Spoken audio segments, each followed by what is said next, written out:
loves. You are listening to the Be Well Beautiful People podcast, the show that inspires you to live your best joy-filled life by centering healing and liberation above everything. I'm your host, Demarra West, author of Me Too, A Therapist's Journey to Heal, Find Liberation and Joy.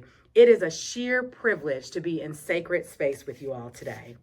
Today's episode is part of our Alchemizing Trauma for Community Impact series, which is sponsored by the Love Building, H&B Building Services, and the Lit Bar. We're highlighting incredible Detroit leaders who have used their trauma as a driver towards transformation in their respective communities, in their lives, across the globe, and right here in this great city of Detroit. My hope is these conversations inspire you to step fully into the power you have to discover or further ignite your healing journey, which ultimately helps to heal the world. I'm here with Cyekeia Lee, my sister. She is the executive director of the Detroit College Access Network, which provides college access support for over 50 high schools in Detroit. In this role, she brings together school districts, community-based organizations, and workforce partners to make post-secondary pathways a reality for all students.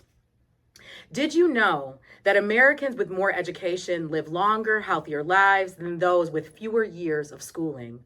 Did you also know that higher education is tied to stronger social ties, more money, greater creativity, and lower mortality rates, including things like heart disease?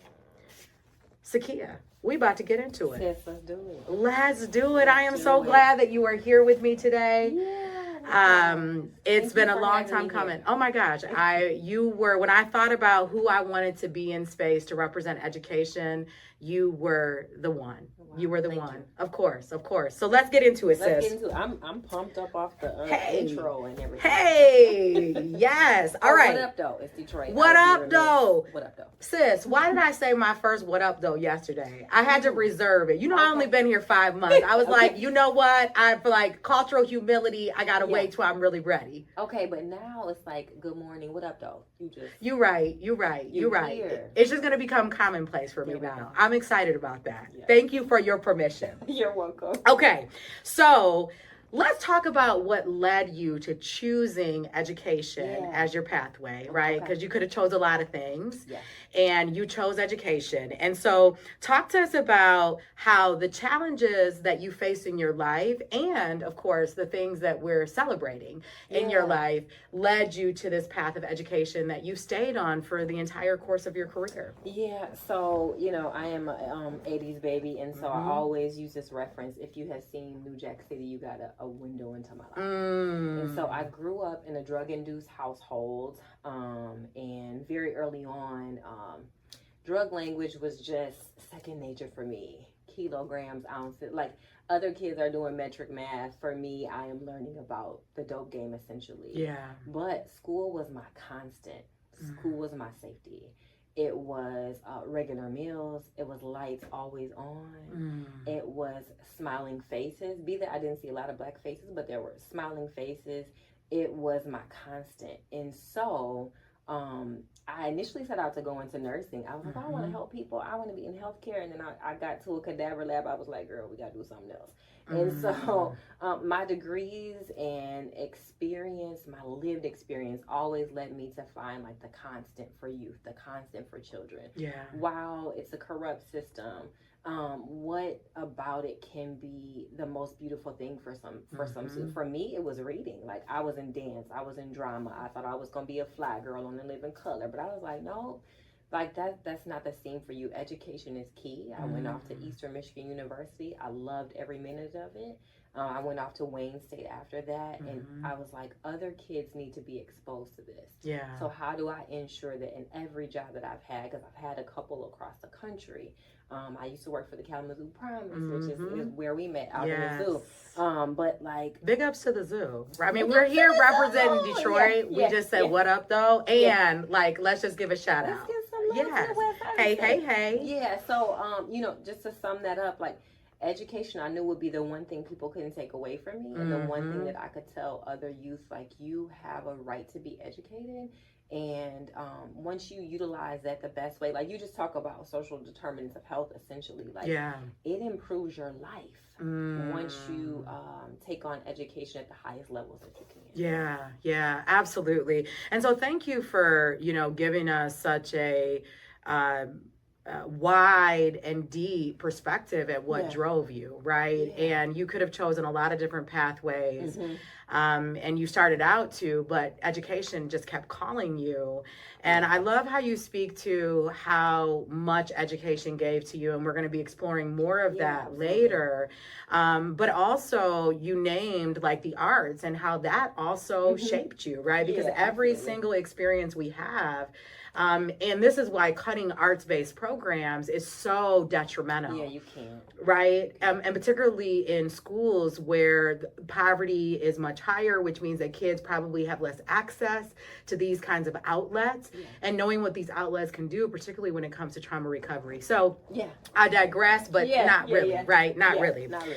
All right, so you work for DCAN, which is a really big deal. Our paths initially crossed with Accountability Promise, as you talked about, and then you got this tremendous opportunity to be a part of DCAN, serving 50 schools. Every time I say that, it blows my mind because I'm like, I know it's just not just you, girl. You got your team, and 50 schools is like amazing that you all are covering this, and your focus is about college access for all 50 of these schools that are in the city of Detroit.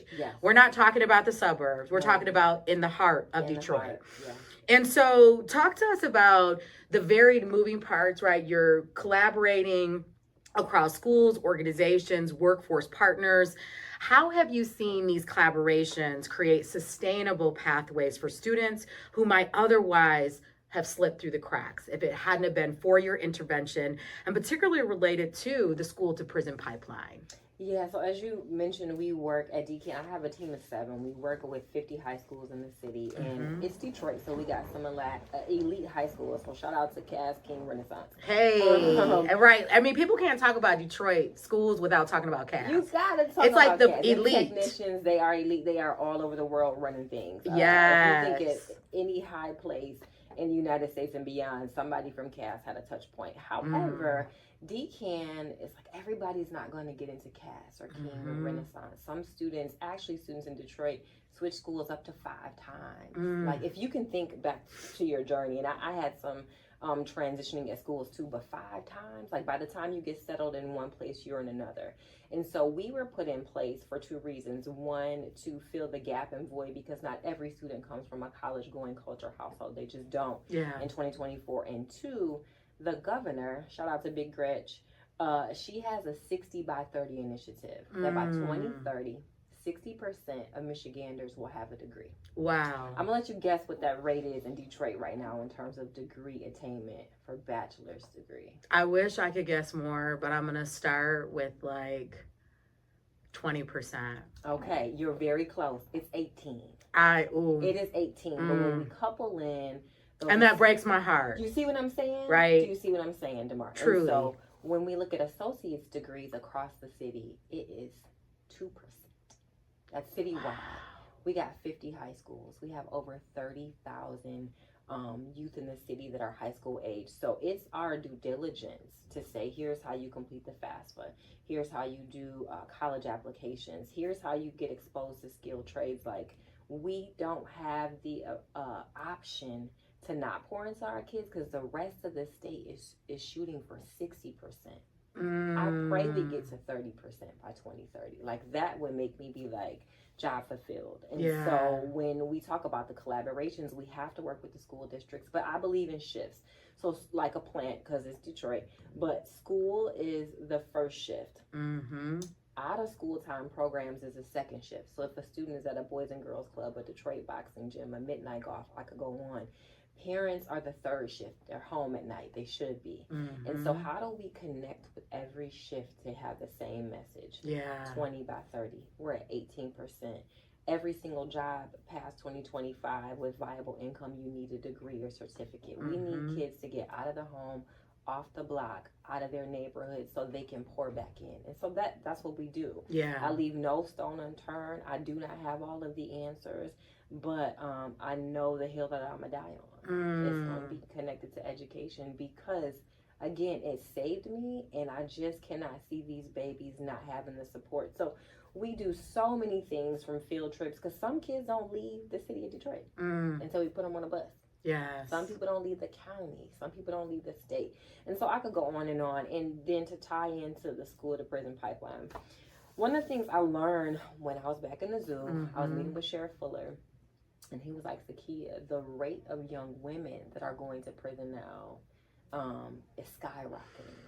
And young women and girls being incarcerated, which they're over policed, right? But being incarcerated has shot up by 40% since the 80s. Yeah. But we got young ladies that like don't mind getting a gun charge, don't mind holding a little something, don't mind driving a car. And that's not to say not to focus on the males, because they need love and support too. Yeah. But we're in places and spaces to say there's another pathway. You ain't got to do that. There's another man that you could be talking to on a college campus. There's options, or whoever you want to date. Let me say that. But in terms of the school to prison pipeline, this is why we intersect with so many businesses, with faith-based partners. Like, we got to have, it takes a village. Yes. It literally takes a village. And so DCAN alone isn't going to be the answer, but DCAN with lots of partners is the answer. And so we've been able to see more students go out to college. We've been able to see more students say, you know what, I actually might want to get a CDL or go into wind turbine. I put that at the same level as a 4-year degree, because some of those children make more money than me anyway when they go into those programs, right? But whatever is going to save your life is what we are about at DCAN. Yeah.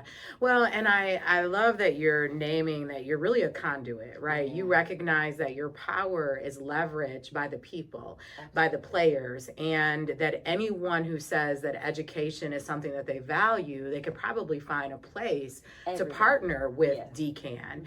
And I also think there is something very, very important about what you named about Black girls being fed into the school to prison pipeline, because so oftentimes we're giving credence to the Black male experience, and we do need to be focused on that. But I think that sometimes we can be so hyper focused on a particular topic that we forget that from an intersectional lens, there are other identities that we also need to be talking about, right? That's why I appreciated when Push Out, the book came out, to really highlight all the ways in which that we are failing our young Black girls. And a statistic that I recently found out, I had been in Detroit for maybe a month. I went through this 2-day training that Just Us Leadership was putting on, that's about putting power into the hands of the individuals that have been impacted by incarceration. And one of the things that just hurt me to my core was when I discovered that 90% of the prison population in the state of Michigan, it derives from Detroit. So I need us to listen. I need us to hear that, right? So there is something that has gone awry within our systems, and that, as you said, as young people are exposed to opportunities, and particularly to opportunities where they see themselves reflected, ample times, because we can't see necessarily anything other than what we know. And so this is why literature can be so powerful, right? I mean, certainly it's reading about the Sistine Chapels and the same thing as seeing it, but at least it gives you a glimpse into a world that is outside of your own. And, you know, the reason why we have so tenaciously written off education is because we don't see necessarily the benefits. We don't see how education can be a pathway to a better life for ourselves, not just monetarily, but in all the ways that we just talked about, from a health perspective, from a mindset perspective, from when we're thinking about abundance in all shapes and forms.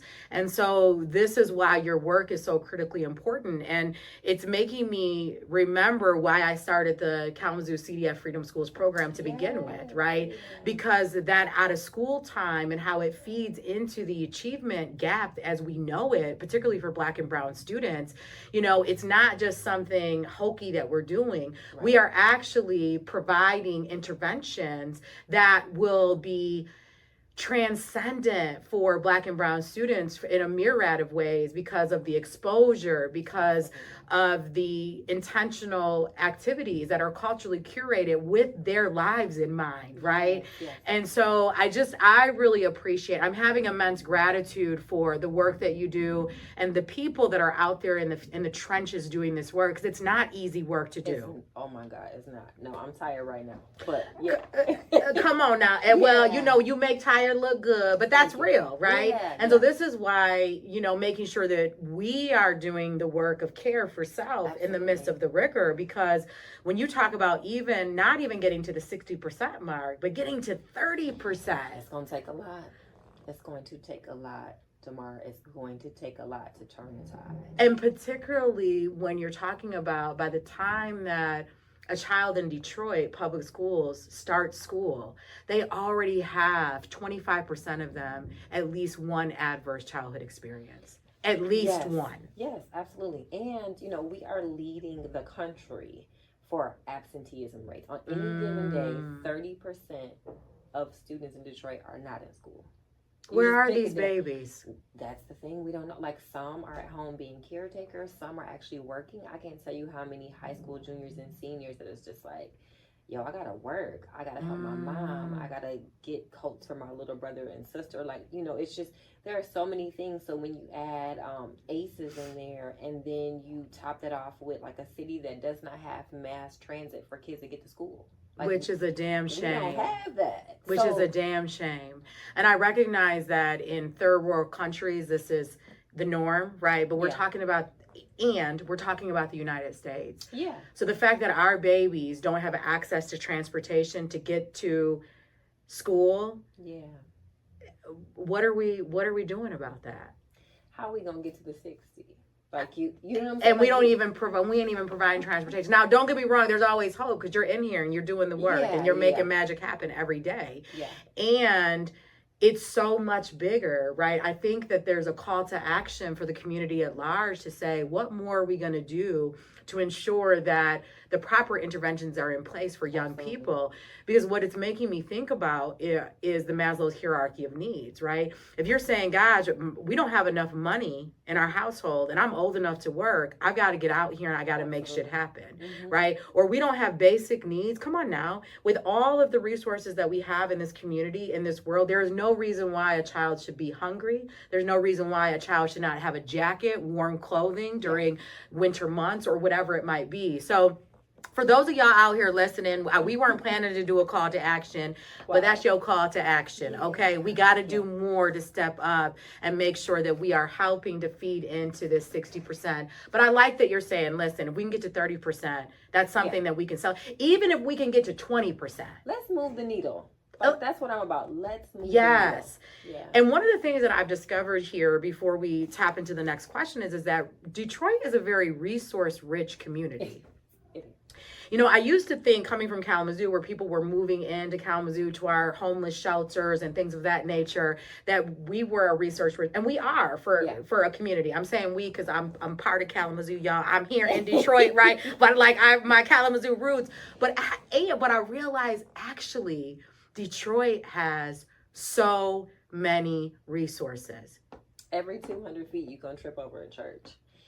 You're gonna trip over out of school time program. But I can tell you, we still work a lot in isolation.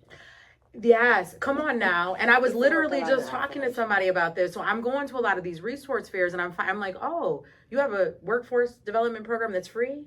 There's no income qualifications? Oh, you just want to get people to work. Yeah. Oh, you're dedicated to making sure that every single person can get a degree, and there are no income stipulations for that. Now, we have programs like that, right? Yeah. In Kalamazoo, across the country. But what I'm speaking to is that, as you said, if we were centering more collaboration, if we took the time to acknowledge the great work that we do, but also who are the players out there? Who have we not talked to? What solution have we not thought about from a generative standpoint, so that we can work together and we're not doing this thing independently, which is You know, I believe we can be a solo artist and be great. Yeah. But come on now, we can do a hell of a lot more when we say we are going to come together. I was just talking to Mama Cool Community House about this. I went to them about writing a letter of support, and they were like, oh, we're going for the same money. And I was like, oh, well, you probably can't like write this letter of support. I get it. But then what derived from that is to say, let's have a strategic conversation. Yeah. About how we can get in here together as partners. Come on now. Yeah, that's the way to do it. That's the way to do it. And you know, Demarra, so many things come to mind. Like one, that's why I said I don't have all the answers. You'll never see me in a room and I'm like, I got the formula. I don't have it. But I know that my 2 plus your 2 plus somebody else's 5, somebody else's 1, like we're going to be greater in numbers together. And for me, like, I will write the letter, but I will tell partners, like, you know what, I actually need to sit this grant cycle out. Because we're going to get further ahead with you as the lead than with me. Yeah. And, like, let me just offer up capacity because that's what you need. And then when it's my time again, let's circle back. Now, we don't all do that, and there's no shade to anybody because I just think sometimes that we, as people of color, need to reframe how we think. But I will sit something out and say, like, you know what, we talking about the same babies. Well, and what I really, really admire about what you're saying, sis, is that that's a part of being a good leader. Oh, yeah. Knowing when do you come to the table, when do you leave the table, what as Willie Nelson said, I'm sorry, you got to know when to hold them, know when to fold them. Yeah. And even though you can be in all the lanes, it's DCAN. You all get a lot of support, and we're going to be talking about some of your amazing partnerships and recognition for this great work that you're doing. But I love that you're saying that there is enough. I mean, what I hear you say is that there's enough for all of us. And sometimes it's got to be me. Sometimes it's got to be you. And let's figure out where are all the opportunities that we can come together. Absolutely. That's really, really amazing. Okay. So you have worked locally along with nationally to support students dealing with homelessness and trauma, right? I mean, just being homeless can be traumatic, right? But oftentimes homelessness has been fueled by trauma if you're a young person that's homeless, right? And so talk to us about the insights that you've gained and how educational systems can better serve students in these dire circumstances. Yeah, you know, in short, when I started working at Wayne State in 2006, there was a young man that came into my office in financial aid, and he was weeping visibly out in the open. And I was like, come here, like, you know, there's a lot of people around. And not that he didn't have the right to be emotional, but I wanted to cape for him. Yeah. And so Demarra, his name is Alex. He told me that he was 18, HIV positive, using drugs to cope, and homeless. But we on a college campus. I'm here to help you with your Pell Grant and your student loans. And so, because he was HIV positive, he had docs in hand, and he was like, here, and I said, this never needs to be in your file. So let's tear this up, right? And Alex, anytime I saw him in my office, I wouldn't make him stand in line and I'm gonna answer the question. He became one of my favorite students. I went to check in on him one day because I'm nosy. I'm like, let me check Alex's grades. Let me make sure he's okay. I have got him in the dorms. He's going to DMC for medical support. And it said deceased across the top of the screen. To this day, I do not know what happened to Alex. I cannot bring myself to figure out what happened to Alex. But I told my institution at the time, we are failing students. Because how many Alexes are trying to cope? So I took what I learned from Alex at Wayne State, and that's how it works across the country. I started researching the McKinney-Vento law. I called my state rep. I applied for a job where I worked in 26 states. I would challenge HBCUs, PWIs, like, what are you going to do for students? So one, believe young people when they tell you X, Y, and Z happen. 2, you don't need documentation. I can't tell you how many times I would get into it with the most prestigious institutions. I won't name names or shout out colors, but they would be like, we don't have that problem here. And I'm like, first off, it's not a problem. Second off, you have every solution and you don't want to believe it. But the amount of people that would tell students that are homeless, bring me an affidavit that says you're homeless, get me the eviction. I never needed that. And so I would have students come in like, here goes my mom's death certificate, she OD'd. I was like, we're not doing that. Or if I needed something, I was big on whiteout. We about to white out the cause of death. We're about to white out all the things that I don't know beyond a name and a date. So I say all of that to say, believe young people, figure out what resources you can give them. And again, it goes back to the village. I didn't know anything about McKinney-Vento Homeless Children Act until I ran into Alex. Now, I myself had experienced homelessness as a kid and bounced from house to house, and I knew about school social workers, but I did not know the rights. And so I worked to implement over 400 at the time single points of contact on college campuses called spots, because like if you into Star Trek or whatever, Mr. Spock. Anyways, but like kids could just go and be like, yo, I need to talk to the Spock, and the Spock's gonna help you with every single thing. I'm getting to discretion. Like we have to, like nobody wants to walk into, if you've ever received any kind of assistance, nobody wants to walk into any office and be like, let me tell you how somebody beat me and drugged me and didn't feed. Like, please don't make children and youth have a poverty porn story. I need help is good enough for me. I need support is good enough for me. I need a resource. I need a way out. I would take it like blink, just blink if you can't say, because I'm not gonna force you to say it for me to help you. That does me no good. So I have went off on a tangent, but like that is what my roots started at Wayne State with helping Alex. It allowed me to go around the country, but everywhere I went, be that Atlanta, Montana, LA, it's still the same. Believe these babies when they come in your door. Shut your door. Don't call everybody in. Figure out what resources you have access to, but like always find a way to lift them up. Yeah. And so like I'm still working on behalf of Alex. That's why I'm trying to hit the goal, because Alex couldn't do that. Yeah. That was the best tangent ever. We can go on a tangent anytime, Queen. Yeah. And I felt that. Yeah. And I am so grateful that Alex's life is continuing. His life was not in vain. Not at all. And it actually made me think, guys, you know, we might be starting a foundation for Alex. Yeah. A fund for Alex. I don't know. That's just what came to my spirit. But I love that even the most dire situations have the ability to shape us. Absolutely. And to expand us and to help us to deepen our work, help us to become better humans. And I really appreciate this call to action, right? It makes me think about, girl, we got all the call to actions today. It makes me think about, there's a point in Dr. Vander Kolk's book, The Body Keeps the Score. Oh, yeah. And one of his colleagues asked him, do you care about trauma research or do you care about trauma healing? And if we really care about, and I'm getting emotional and my makeup is together, so let me not, right? I know, listen, we'll have to save the tears for the end. Yeah. But if we really care about people, then we've got to get out of the way. And we have to ask ourselves, are these questions for me? Or are these questions for them? And in what ways can I show up and be the psychological safety needed to help a student to say yes to all of the plentiful resources that are out there available to them? And let's not make it hard for them. Yeah. Life is hard in itself for many of these students. To hear this case, which we know that Alex is, there are so many Alexes out there.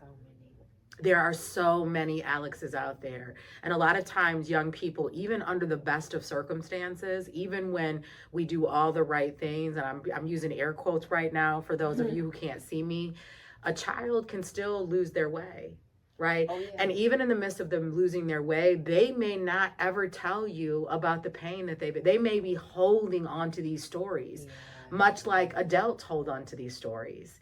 And so thank you for carrying on the life of Alex, and that making his life mean something majorly, and that it has transformed how you show up and do your work. And my hope is that for the listeners that are out there who have the sacred privilege of touching the lives of young people, that you are listening, and no matter what role, right? Because systems can do real harm. I talk about this explicitly in my book. The education system can do real harm. Yeah. Therapists can do real harm. Yeah. Come on now. Yeah. Law enforcement can do real harm. So we can be beacons of good, or we can be beacons of harm. And even when we're in roles to do good, we can oftentimes do grave harm to people's lives. Okay. And so thank you for being one of the good ones. Thank you. Yes, yes. So for many people, trauma can be a real hindrance, right, to their evolution. And you talked briefly in the beginning about the ways that trauma has shaped you, even more recently when you talked about being someone that has experienced homelessness yourself. Yeah. Or what do they call it? It's not homelessness, but home insecurity. Yes. Right? Yes. Which is a form, right, of homelessness. Absolutely.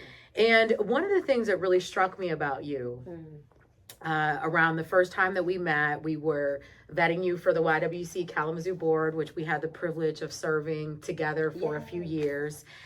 And for the very first time, after about being on that board for 7 years, you said during your interview, when asked the question of why, and you were forthright about being a survivor yourself. Yes.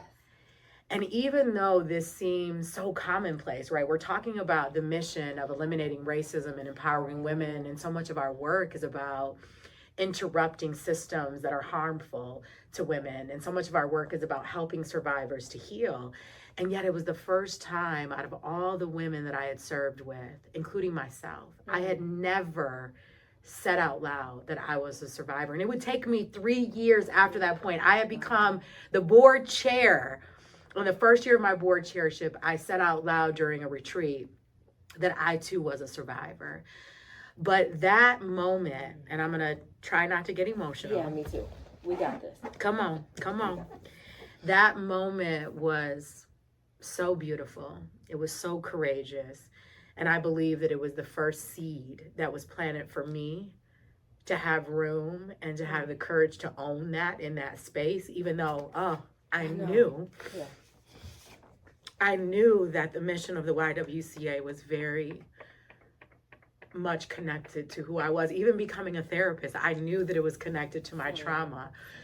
But for whatever reason, even in that space, I didn't feel like I could say it. And so many other women didn't feel like they could say it too. And so I want you to know how impactful that was, because I know that I've never told you that.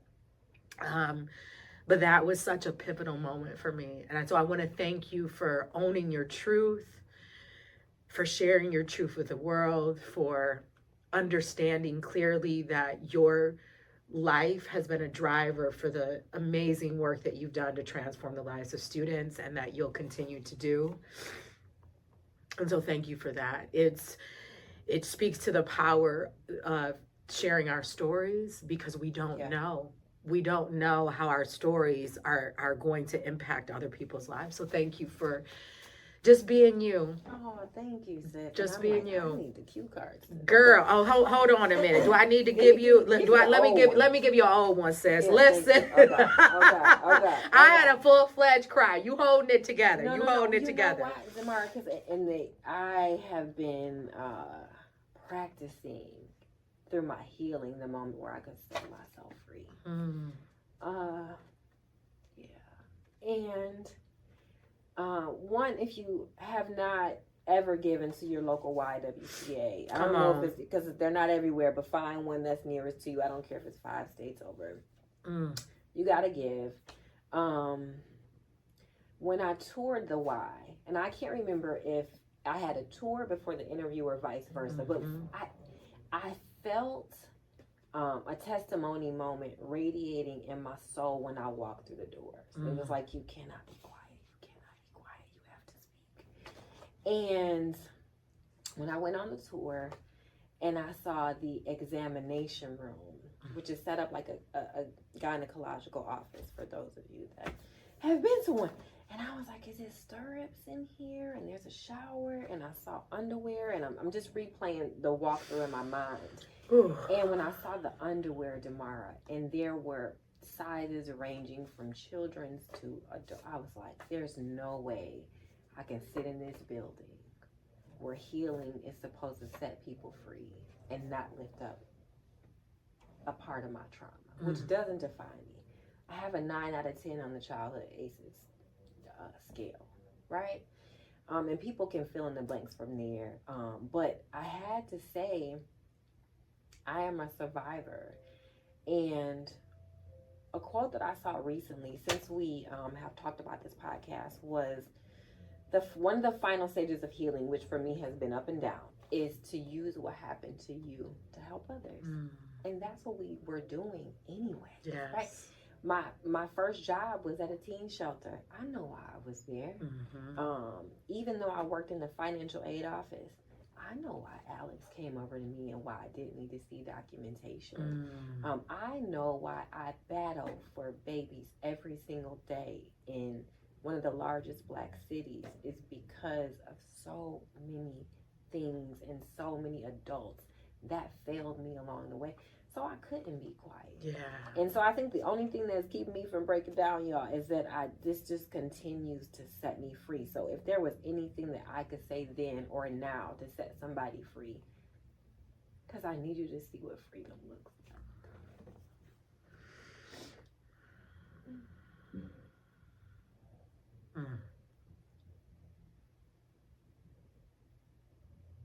Yes.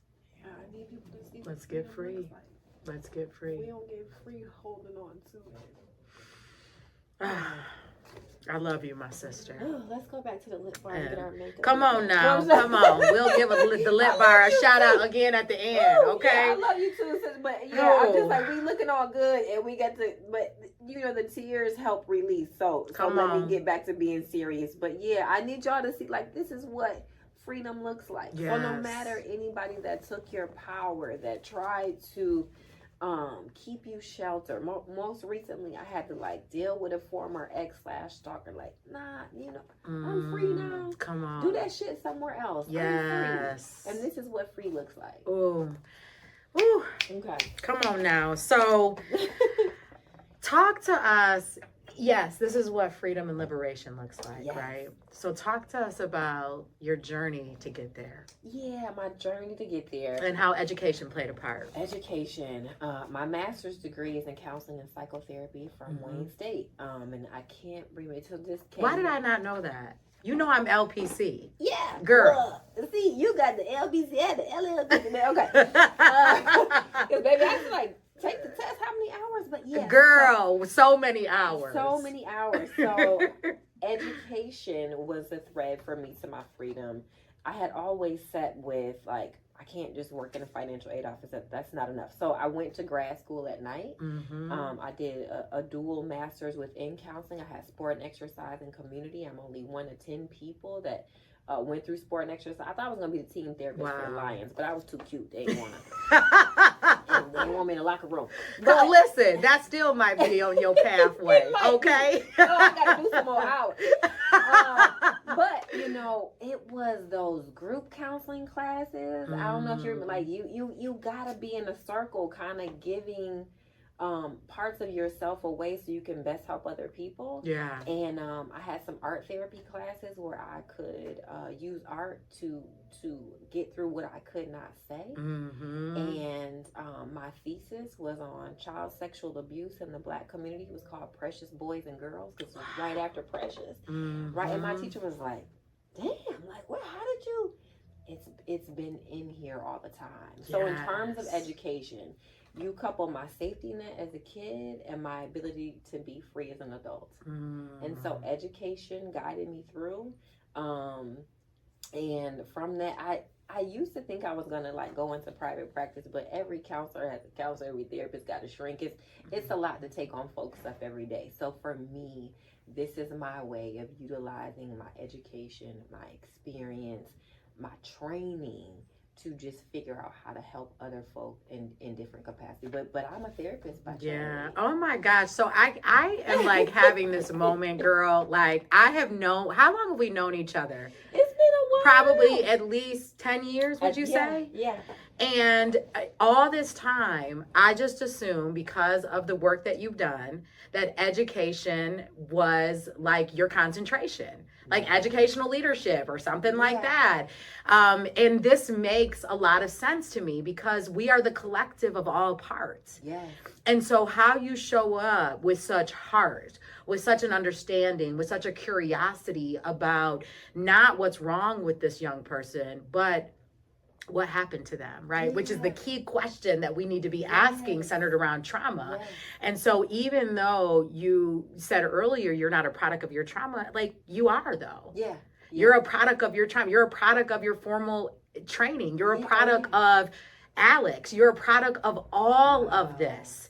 And so what I love about these connections is that so oftentimes we have particularly like a negative connotation about trauma. It's like, well, we just want, like, I'm done with that. That's not, and the reality is that healing is about rising from it. Absolutely. But it's also about understanding that our purpose, the beauty, there's beauty and purpose that we've derived from it. Absolutely. And that is the impotence of liberation, to say, gosh, right, I have these terrible things that have happened to me, but thank God I have these terrible things that happened to me, because in part I am the person I am today because of these terrible things that happened to me, along with all of the joys. Oh yeah. Right? Yeah. That come from, because people think, oh, you come from trauma, there's no joy. There's joy. There is. There's joy in everything, right? There is, absolutely. So yeah, and I have tattooed on my arm "Beauty for Ashes," which is relates to a Bible verse, but like that is where I'm at. I think about all that shit that I went through, but like now I am in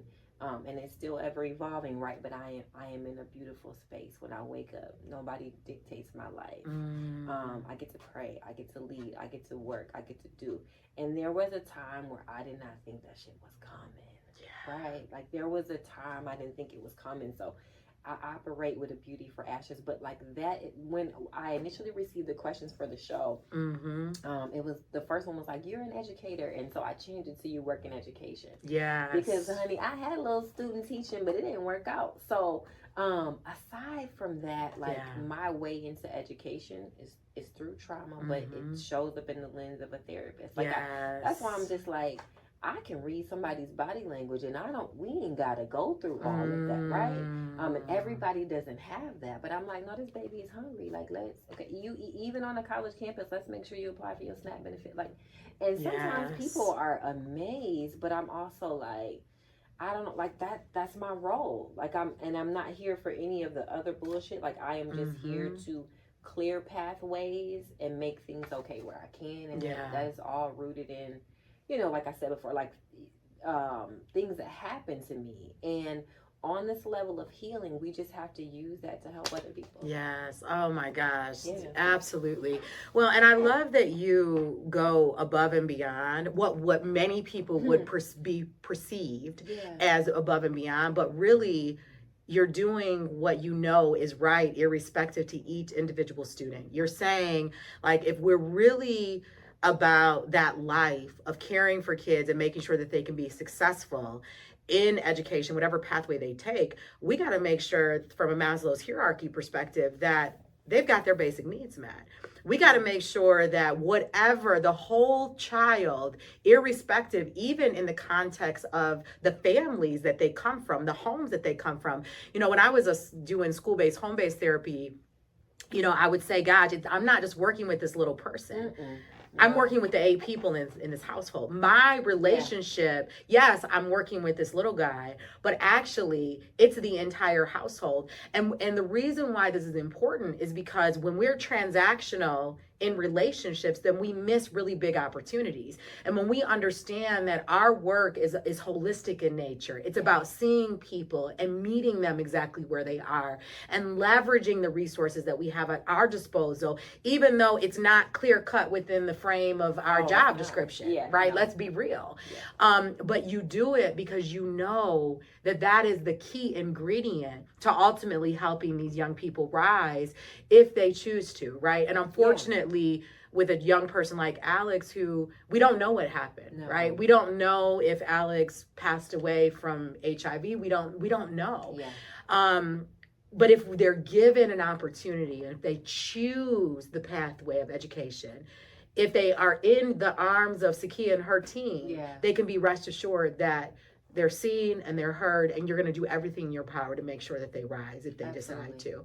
And so this is a lesson for all the educators out there, all the youth development professionals out there. We've got to do more to show up with a level of tenacity to do everything in our power to make sure that our young people can rise. Absolutely. Yeah. Oh, that was so good. Okay. So you've had some amazing things happen over the course of your career, like mind-blowing things that maybe you set out to do and some things that you may have just manifested, right? And that you didn't set out to do that was bigger than what you thought about. And so you had a recent partnership with Colin Kaepernick. That's one of them. You received the President's Volunteer Service Award, which is the highest service award that we can receive for volunteerism. And that's like just scratching the surface, right? So my queen, talk to us about how you conjured up these beautiful things and what is the role of abundance mindset in being able to make this magic happen? So, I'll start with the latter part of the question. Abundance mindset. I remember the first time somebody told me I had abundance mindset. I was like, really? Are you sure?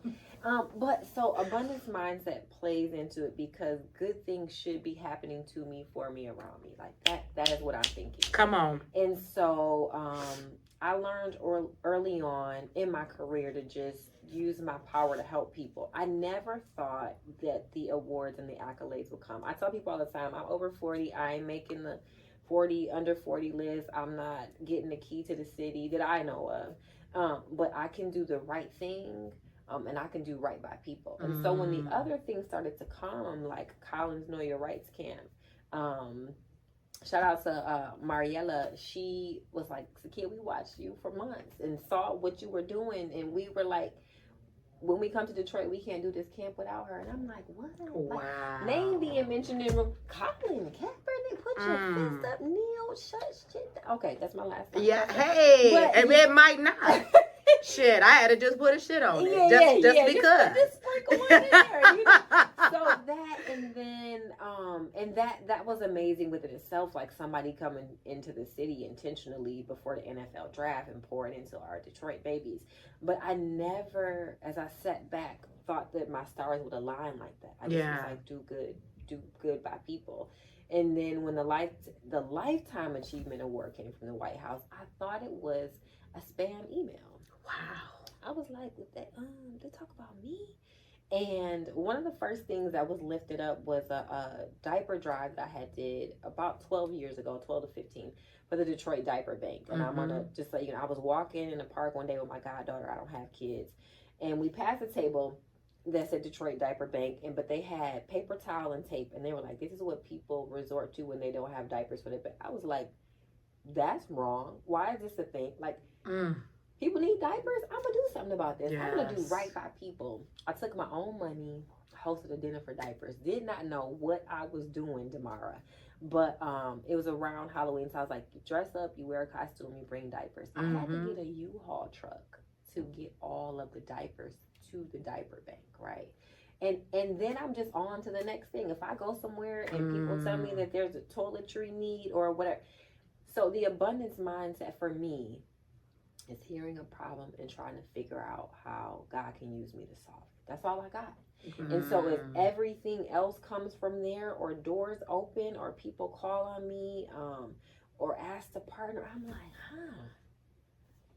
just do good. And that may sound cliche, but I'm just like, Nah, and I get into so much trouble now. Good trouble, I would say. Like, my team teases me. They be like, she about to have an Oprah moment. Like, whenever what's the problem?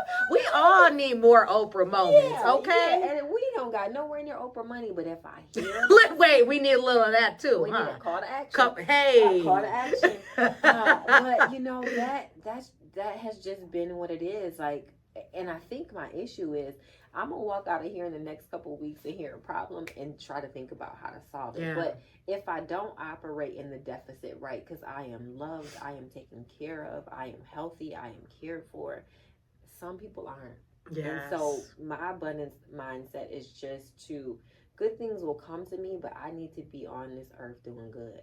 That's all I'm here for. And so whatever barrier I gotta bust through or break or whatever, like that's what I'm here for. So the other stuff comes, and there are times where I have been nominated for stuff in the past and I didn't get it, right? And so I was like, don't ever try to attach yourself to an award. Yes. You might not get Woman of Achievement, right? You might not, but what has my name on it has my name on it. And sometimes that just looks like, will you be the guest speaker at a kid's school? And that feels great to me, right? So yeah, but that has been the journey, and I'm sure other things will come, but it's all rooted in for real, like do good. Yeah.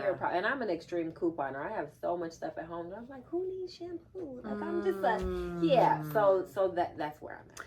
Yeah, and there was nothing cliche about what you just said. I mean, I've been a student of abundance for the last 10 years. I've read so many books. I have so many practices. I'm doing the 40-day prosperity plan right now for the 4th time. And I actually started it at the top of the year because I knew that I was going to be going through a lot of rapid change, moving here to Detroit, closing my practice after 16 years, et cetera, et cetera. And what you're inviting the audience to consider is that, we can't outgive.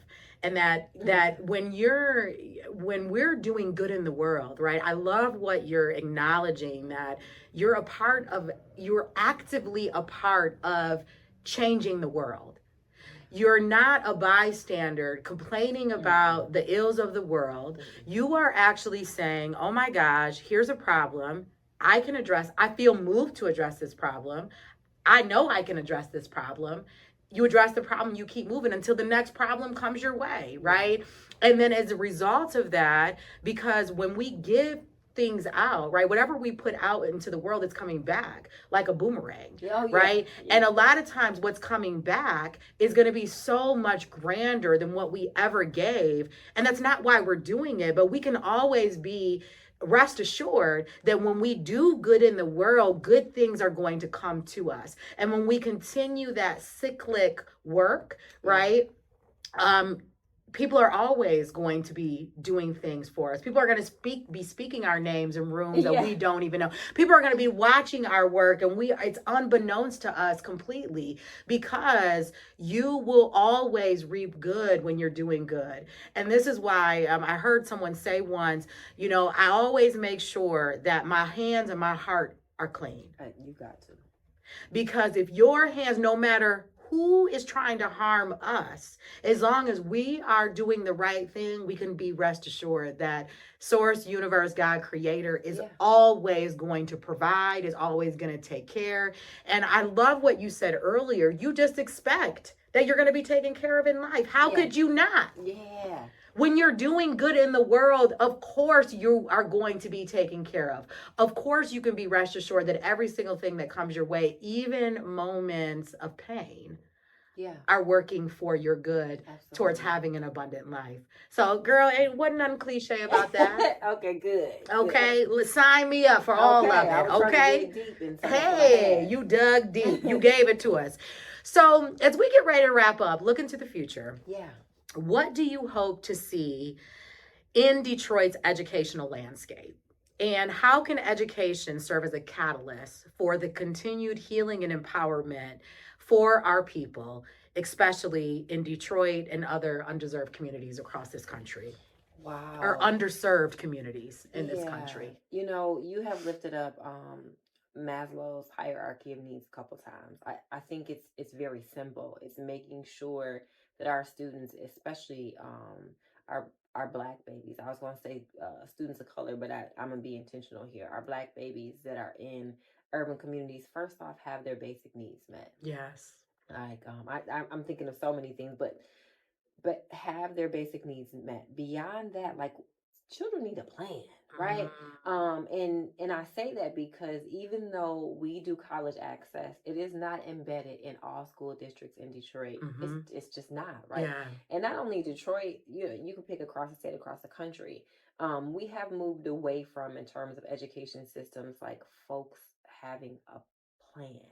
And with all the way that everything is moved to digital, like I'm like, there's no reason why in 7th grade you can't have a plan that follows you. You could deviate from the plan. Like I thought nursing, now it's here, but just a plan to land me on a college campus. Beyond that, our babies need more exposure. I can't tell you like how there's somebody that wants to go into therapy that needs to see us, right? That needs to know it could set you free. If they haven't ever seen that, like if it's not on YouTube or TikTok or Insta, they've not seen that. So they need more exposure. They need more internships. They need more externships. They need more networking because their white counterparts arrive with that, right? Like that's a country club visit. That's a golf outing. That is a call to a neighbor. Our babies don't have that. So, and from there, I am just truly hoping that people see education as a right. Yeah. And as a rite of passage for a healthy life. Because we're contending with families where, somebody like, well, I didn't go to school and I turned out, okay. Like, believe me, college is not the answer to everything, but I think a pathway forward is. And I think sometimes we have to abandon what happened to us, what didn't work out for us, and just focus on like the expectation is the group of young folks behind us go further. They don't go further if we don't push, because like not everybody likes to see me coming, sis. Not everybody likes to see me coming. And this has been everywhere I work. Like, here you come with that. I know what it did for me, but I know what it could do for 60% of our students and families if we let it. If we employ it, if we push it. And then the last thing I'll say is that I think Black people, we don't always talk about, like, we don't love to talk about salary, or we don't love to talk about the benefits that we reaped from going off to post-secondary institution. I'm sure you got a homegirl, a homeboy, somebody that you met along that path that you still connected to, or you could call on for something. Like the amount of lawyers I know now that I'm like, oh, you about to have to get me up out of there. What did we talk about earlier, right? Like your social network is more robust. It just is. And it may not even have been like anything detrimental, but that I need y'all, but like just a way to get out of something. Or the amount of nurse practitioners I know where I'm like, girl, I can't hear in this ear. What do you know what I'm saying? Like, should I go? Yes. But like, you just don't even know about those things if you're not exposed to them, if it's not in your network. So all of those little nuggets, I do have hope for the future in Detroit. Otherwise, I would not be in this position, because I think you need disruptors. I got a team full of like, we ain't finna take no excuses. We gonna get it done whether you give us money or not. But our babies need their basic needs. They need exposure. They need internships, externships. They need to see us. They need to hear from us in order for things to truly go further. And, the last piece is like, we cannot, if you in Detroit and you operate in isolation, it's not the key. Like, you got to call 5 people you don't know. You got to be willing to give somebody a chance. The amount of times I had to break back through Detroit coming from Kalamazoo, that's why I keep you lifted, sis. Because it's like the amount of proving you got to, like, don't make people go through all of that. Can we say that again for the people in the back? Don't make people go through all of that. Because like, you are maybe sometimes more likely to find an issue within a close camp. So when somebody comes to you with a new idea, a fresh perspective, like, don't make them go through all that if they can help you solve a problem. So you gave so many calls to action, okay? And that was a great way to take it home. And I really, really, really appreciate you uplifting that last piece, because I think that is the major barrier, right? The skepticism that people have about outsiders or about new ways of doing and being. And I say a lot of times, even about Detroit, like, people are sitting on Detroit. People don't, I think the outside world, outside of Detroit, people don't realize the gem that exists here, right? That come in all shapes and forms, including amazing people on the ground like you who are doing this work. And let's not make it harder than what it has to be. When we can come together and we can pool our resources, when we can pool our thinking, when somebody wants to be a part of the solution and not come in and just fix, but come in and say, listen, I think there's an immense opportunity here. Let's come together and talk about this so that we can move this needle together. Because I know that if more people said, we're going to get out of the way and we're going to focus on what's here, who are the right people, who are the right players, we would start to see that needle shift. And it would not have to wait. We wouldn't have to wait 20 years for it. We could start to see astronomical shifts, even if we just said today, we are going to come together and do more and look at this issue and know that we can create the solution. It is right at our fingertips. Absolutely. So Queen, I am just so grateful for you and all the ways that God, universe, source, creator saw fit for us to be in each other's lives, and all the ways that are coming down the pipeline, which are yet to be discovered. Some are brewing, but I'm sure we about to be discovering some more stuff. Absolutely. So let folks know how they can stay in touch with you. Well, a couple different ways. You can go to DetroitCan.org to find out more about DCAN. You can find me there. You can email me. If you just want to connect with Cyekeia because you need a healing, or you sitting on something that you just need to get out of you that has you bogged down in your trauma and you want to be set free, you can go to my Instagram. It's listening.with_limelight. That's my personal podcast, because Demarra inspired me to get back in front of the mic. I love that. I'm excited about that. I can't wait. It's brewing, but DetroitCan.org has everything DCAN related. But if somebody is just like, I got a 9 out of 10 on the ACEs, that ain't the place to find me. But you can find me listening with Limelight, because I want to be a conduit of freedom for folk. And then if you want to help me with our babies, you want to work together in the city, you ain't heard about DCAN. I don't know how you ain't heard, but whatever it is. What I heard it now. Hit me up. Yes. Like, I'm ready to go to work. Well, and it's just so beautiful that you said that if you just want healing, send me a message on Instagram. That's one of the things that I love about Detroit, the accessibility of the people, and that there are real people who really care about the health and well-being of the individuals here and beyond. And the fact that you have invited people in to your space in that way, it just speaks once again volumes about who you are. And I'm so grateful. I'm so grateful for you, truly. I'm so grateful for you. This has just been another notch on the healing journey for me. Or another stop, I should say. Yes. Oh my gosh, mine too, right? Because we are, every conversation, right? Every book we read, every podcast episode we listen to is an opportunity for us to get closer and closer to our healing liberation. So I'm just glad that I've been on the journey with you and you've been on mine. Yes. So listeners, I am so glad that you stayed with us today. Cyekeia and I have deep gratitude for you being here. We hope that the insights that we shared have opened up new pathways towards your healing and liberation. And of course, if we can be a support to you, as Cyekeia talked about, please don't hesitate to reach out to us.